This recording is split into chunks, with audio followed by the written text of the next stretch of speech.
Nel, ano yung detalye nitong ipinatawag na pagpupulong ng presidente? Yes, aga posibleng may kinalaman ito sa mga naiulat na underspending ng ilang ahensya ng pamahalaan. Ngayong umaga, pinangunahan ni Pangulong Ferdinand Marcos Jr. ang sectoral meeting kung saan pangunahing agenda ang spending performance, disbursement at deficit outlook ng government agencies, lalo't nalalapit na ang pagtatapos ng taon. Ilang ahensya na rin ang naiulat ng Department of Budget and Management na naisama sa kategorya na underspending. Ibig sabihin, hindi buong nagagamit o nagagastos ang pondo na inilaan para sa ilang partikular na proyekto o programa ng isang ahensya.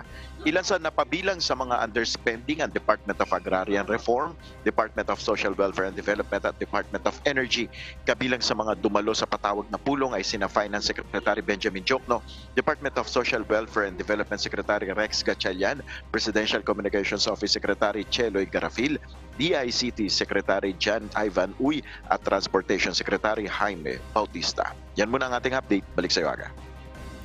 Maraming salamat, Nel Maribohok.